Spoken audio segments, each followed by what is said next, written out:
പ്രിയ ദൈവ പൈതലെ, രക്ഷ വെളിപ്പെടുന്നതിന് കാരണമായി ദൈവം ചില വ്യക്തികളെ കർത്താവ് അപ്പോയിന്റ്മെന്റ് ചെയ്തിട്ടുണ്ട്. ഹല്ലേലൂയ. നമ്മൾ രക്ഷിക്കപ്പെട്ടത് എങ്ങനെയാ? ചിലരൊക്കെ നമ്മോട് വന്ന് രക്ഷയുടെ സുവിശേഷം പ്രസംഗിച്ചിട്ടല്ലേ, വചനം വായിച്ചിട്ടല്ലേ, പല ദർശനങ്ങളും പല വെളിപ്പാടുകളും നമ്മുടെ അകത്ത് വെളിപ്പെട്ടിട്ടല്ലേ നമ്മൾ രക്ഷിക്കപ്പെട്ടത്. പരിശുദ്ധാത്മാവോട് പറയുന്നു, ചില എൻകൗണ്ടേഴ്സ് പരിശുദ്ധാത്മാവുമായിട്ട് ഇതിന്റെ അകത്ത് ചിലർക്ക് ഉണ്ടാകാൻ പോവുക. ദൂതന്മാരുമായിട്ടുള്ള ചില എൻകൗണ്ടേഴ്സ് പരിശുദ്ധാത്മാവ് എന്ന് തുറക്കുകയാ. ദൂതൻ നിങ്ങൾ ഇരിക്കുന്ന ഇടത്ത് വന്ന് ചില വ്യക്തികളെ വിളിപ്പിക്കാൻ തക്കവണ്ണം, ചില ഇടങ്ങളിലേക്ക് ദൂതന്മാരെ അയക്കുവാൻ തക്കവണ്ണം ചില അതോറിറ്റികൾ ഇതിന്റെ അകത്ത് ചില വ്യക്തികളുടെ മേൽ തുറക്കുകയാണ്. കർത്താവ് ആ താക്കോൽ നിന്റെ കയ്യിൽ തരികയാണ്. ഏഞ്ചലിക് വിസിറ്റേഷൻ ഉണ്ടാകാൻ പോകുന്നു. ആരോഗ്യ പരിശുദ്ധാത്മാവ് പറയുന്നു, രക്ഷയുടെ സന്തോഷം വിളിച്ചു പറയാ ചില ദൂതന്മാരെ നിന്റെ ഭവനത്തിലേക്ക് കർത്താവ് അയക്കാൻ പോകുകയാണ്.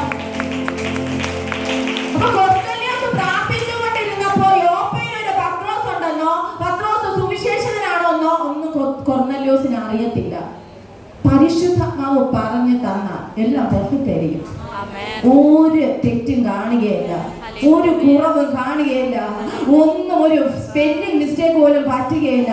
ദൈവത്തിന്റെ മുമ്പിൽ ഒന്നും മറഞ്ഞിരിക്കുന്നില്ല. അതുകൊണ്ടാണ് ഞാൻ പറഞ്ഞത്, പരിശുദ്ധാത്മാവ് പറഞ്ഞ കാര്യം അതുപോലെ കൊർന്നേലിയോസ് എന്തെന്ന് അറിയാമോ? ഈ 3 പുരുഷന്മാരെ പത്രോസ് ഇരിക്കുന്ന യോപ്പയിലാണെന്ന് പറഞ്ഞു. യോപ്പയിലേക്ക് വിട്ട് യോപ്പയിൽ ചെന്ന പത്രോസിനെ വിളിച്ചോണ്ട് വരികയാണ്. അതിന്റെ അകത്ത് ആ സമയം തന്നെ ഒരു കാര്യം കൂടെ നടക്കുന്നു. പത്രോസ് ഒരു ദർശനം കാണുന്നു. പ്രിയ ദൈവ പൈതലെ, അപ്പോഴത്തെ കാലഘട്ടത്തിൽ യഹൂദന്മാർ മറ്റ് ജാതികളുമായിട്ട് പങ്കുചേരുന്നത് നിഷിദ്ധമായ ഒരു കാലഘട്ടമാണ്. അങ്ങനെ പങ്കുചേർന്നുകൂടാ. അങ്ങനെ ചെയ്യുകയാണെങ്കിൽ ശിക്ഷാവിധി ഉണ്ടാകും. അതുകൊണ്ട് തന്നെ പത്രോസ് പ്രാർത്ഥിക്കുമ്പോൾ ആ പത്രോസ് കണ്ട ഒരു ദൂത് ആകാശത്തിൽ നിന്ന് ഇറങ്ങി വരുന്ന ഒരു തുപ്പട്ടി പോലെ 4 കോണും കെട്ടിയിട്ടുള്ള ഒരു പാത്രം. അതിൻ്റെ അകത്ത് എന്തൊക്കെയുണ്ടെന്ന് അറിയാമോ? പറവ ജാതിയുണ്ട്, ഇഴ ജാതിയുണ്ട്. അതിൻ്റെ അകത്ത് ഇത് താഴെ ഇറങ്ങി വന്നിട്ട് ഒരു ശബ്ദം ഉണ്ടായി. എന്താണ് ശബ്ദം ഉണ്ടായത്? എഴുന്നേറ്റ് അറുത്ത് തിന്നുക.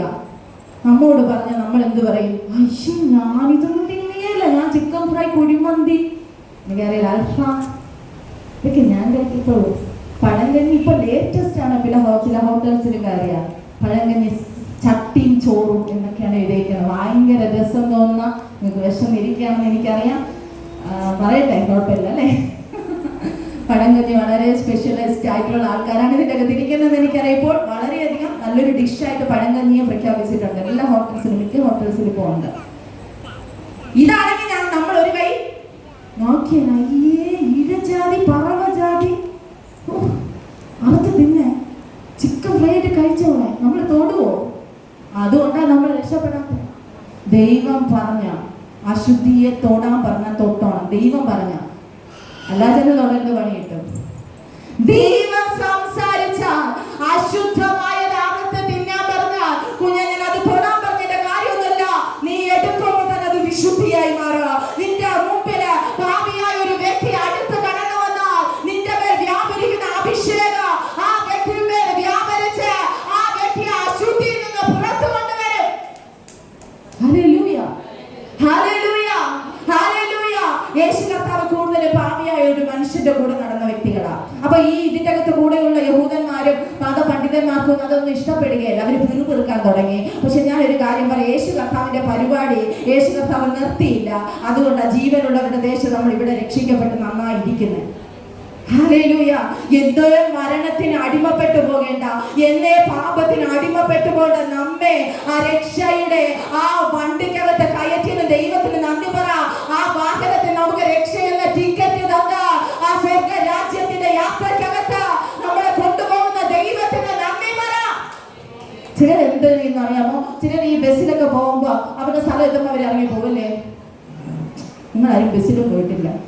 എന്നെ ഇങ്ങനെ നോക്കി പേടിപ്പിക്കില്ലേ ആരും? ഇന്ന് ചിരിച്ചോണ്ടൊക്കെ ഇരുന്നേ, ബസ്സിലൊന്നും പേടിക്കണ്ട, വളരെ വളരെ ഫ്രീ ആയിട്ടിരുന്നേ. പോയിട്ടില്ലേ നിങ്ങള്? ഇതുപോലെ സ്വർഗരാജ്യ യാത്രയ്ക്ക് നമുക്ക് പോകാൻ പറ്റുകയില്ല. അന്ത്യം വരെ പോകണം. ആ യാത്ര അവസാനം വരെ നിത്യരാജ്യത്ത് എത്തുമ്പോൾ സ്റ്റോപ്പ് ആവുക, ഇറങ്ങാം. ഇടയ്ക്ക് കയറി വെള്ളം കുടിക്കണമെന്ന് പറഞ്ഞ് ഇറങ്ങാനൊന്നും പറ്റുകയില്ല. എനിക്കിപ്പോ ടോയ്ലറ്റിൽ പോകണമെന്ന് പറഞ്ഞ് ഇറങ്ങിപ്പോയാൽ പിന്നെ ഇതിൻ്റെ അകത്ത് കയറാൻ പറ്റുകയില്ല. ഞാനൊരു കാര്യം പറയാം, ദൈവത്തിന് ഇഷ്ടമല്ലാത്ത കാര്യങ്ങളൊക്കെ പറക്കി കളഞ്ഞിട്ട് ആ വണ്ടിക്കകത്ത് സീറ്റൊക്കെ ഉണ്ട് കേട്ടോ, നല്ല സീറ്റാ, കൂളിങ്ങാ, AC ആണ്. സന്തോഷമായി സിസ്റ്റർ കുറച്ചു നേരം ഇരുന്നിട്ട് ഇറങ്ങി വരാൻ പറ്റത്തില്ല ജീവിതാവസാനം. ടിൽ എൻഡ് വരെ, നിന്റെ ജീവശ്വാസം നിലയ്ക്കുന്നത് വരെ ആ വണ്ടിക്കകത്ത് നീ കാണണം. റെഡിയാണോ? റെഡിയല്ല? അന്നേ മരിച്ചു എൻ ദൈവമേ ഞാൻ ചെന്നേ വന്നാരകമതിൽ, അന്നേ മരിച്ചു പോയെങ്കിൽ എൻ ദൈവമേ ചെന്നേ വന്നാരകമതിൽ,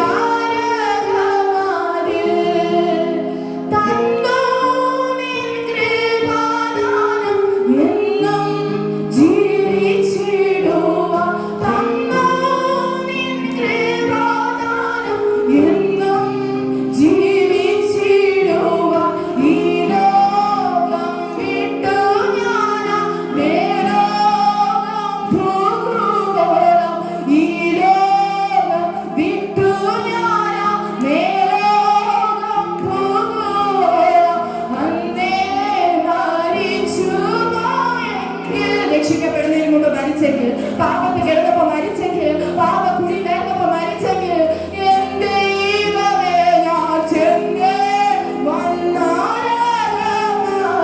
നിങ്ങൾക്ക് സങ്കല്പിക്കാൻ കഴിയാത്ത നിലവാരത്തിലാണ് നരകത്തിന്റെ അവസ്ഥ. അവിടെ കെട്ടുപോകാത്ത തീയാണ്, അവിടുത്തെ പുഴ ചാക്കുമില്ല എന്ന് വചനം പറയുന്നു. ഈ ശുശ്രൂഷകൾ നിങ്ങളെ ദൈവരാജ്യത്തിലേക്ക് അടുപ്പിക്കുകയാണ്. നിത്യരാജ്യത്തിന്റെ കവാടം നിനക്ക് വേണ്ടി തുറന്നിട്ടിരിക്കുകയാണ്. രക്ഷ എന്നൊരു കീയാണ്. നിനക്ക് വേണമെങ്കിൽ ആ രക്ഷ എന്ന കീ എടുത്ത് ആ പൂട്ട് തുറന്ന് സ്വർഗത്തിലേക്ക് പ്രവേശിക്കും. അതോ പാപം ചെയ്ത് ലോകമോഹങ്ങളിൽ അടിമപ്പെട്ട് ദൈവത്തിന് ഇഷ്ടമല്ലാത്ത കാര്യങ്ങൾ ചെയ്യണമോ? അതിന്റെ തീരുമാനമാണ്. ഈ മാസം നമ്മോട് കർത്താവ് പറയുന്നത്, ഈ മാസം രക്ഷപ്പെടുന്ന മാസമാണ്, രക്ഷിക്കപ്പെടുന്ന മാസമാണ്, ചില സ്നാനപ്പെടുവാൻ തയ്യാറാകുന്ന മാസമാണ്. ഹല്ലേലൂയ. ഈ കണ്ട ദർശനം എന്തായിരിക്കുമെന്ന് അറിഞ്ഞ ഈ പത്രോസ് എന്ത് ചെയ്തെന്നറിയാമോ? ഇങ്ങനെ ഇരിക്കുമ്പോ 3 പുരുഷന്മാര് ഈ വീട്ടിൽ വരുന്നു. ചിലതൊക്കെ നമുക്ക് ചില സമയത്ത് മനസ്സിലാകുകയില്ല. ഇത് ദൈവത്തിൽ നിന്നുള്ളതാണ്, ദൈവത്തിന്റെ ഇഷ്ടമാണ് അല്ലേ?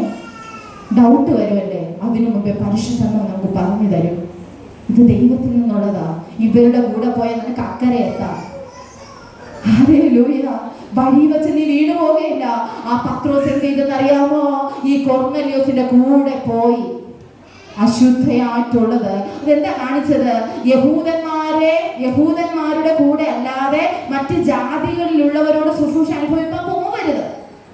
അതാണ് ന്യായപ്രമാണം പ്രസ്താവിക്കുന്നത്. അതുകൊണ്ട് കർത്താവ് ആ വ്യക്തിക്ക് ദർശനം കാണിച്ചു കൊടുക്കുന്നത്, ദൈവം അശുദ്ധം, ദൈവം വിശുദ്ധീകരിച്ചതിനെ അശുദ്ധമെന്ന് പറയരുത്. നിങ്ങളൊന്ന് പറഞ്ഞേ, ദൈവം വിശുദ്ധീകരിക്കാൻ പോവുക, ദൈവം എന്നെ വിശുദ്ധീകരിക്കാൻ പോവുക.